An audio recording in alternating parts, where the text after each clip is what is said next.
তো গুপ্ত সংগঠন বলা হয় যে আজকে যে আমরা গোপনে এই প্রোগ্রামটা করছি, সাংবাদিকরা গোপনে এখানে রেকর্ড করছে এবং গোপনে গোপনে এটা প্রচার করা হবে আর গোপনে গোপনে আমরা এটা দেখবো, এর জন্য মূলত শিবিরকে গুপ্ত সংগঠন।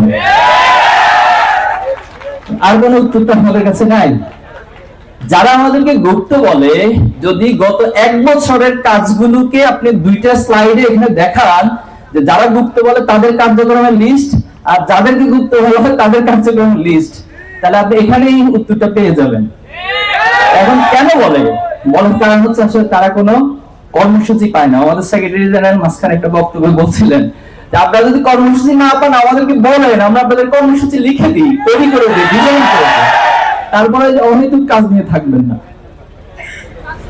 ছাত্র দলের একজন ভাই জগন্নাথ বিশ্ববিদ্যালয়ে তিনি একটা হত্যাকাণ্ডের শিকার হয়েছেন। আমরা শোক প্রকাশ করছি, দুঃখ প্রকাশ করছি, কিন্তু এটা নিঃসন্দেহে বাংলাদেশে কখনোই কাম্য নয় এই হত্যাকাণ্ডগুলো।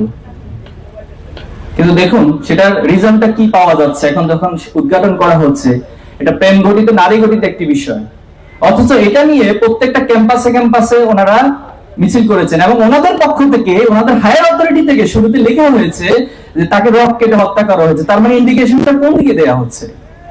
ঢাকা বিশ্ববিদ্যালয়ের একজন শিক্ষার্থী ছাত্র দলে মারা গিয়েছে, কোনো যাচাই বাছাই ছাড়া, কোনো কথা ছাড়া অহেতুক ভাবে বলে দেওয়া হলো এটা ছাত্র শিবির হত্যা করছে। আর ছাত্র দলের কেন্দ্রীয় সভাপতি তো মিডিয়ার সামনে সরাসরি প্রকাশ্যে বলেছেন, যখন একটা প্রশ্ন করা হলো যে ভাই এটা কি বলবো, বলছে শিবিরের উপর দায় দিয়ে দাও। এই হলো বাংলাদেশের রাজনীতি। আমরা এই রাজনীতিগুলোর একেবারে পরিসমাপ্তি চাই। আমরা চাই যে প্রত্যেকেই তার নিজস্ব এজেন্ডা নিয়ে, নিজস্ব কার্যক্রম নিয়ে শিক্ষার্থীদের কাছে তুলে ধরুন।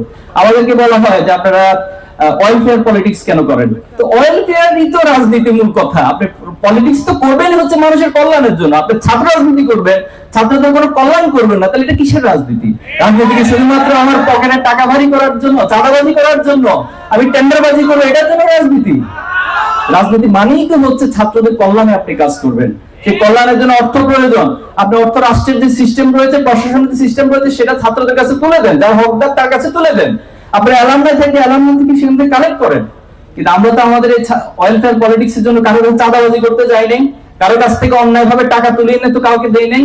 যারা আমাদেরকে আগ্রহ করে ছাত্রদের কল্যাণ করতে চায় আমাদের মাধ্যম দিয়ে, আমরা তো সেই কাজগুলো করে যাচ্ছি।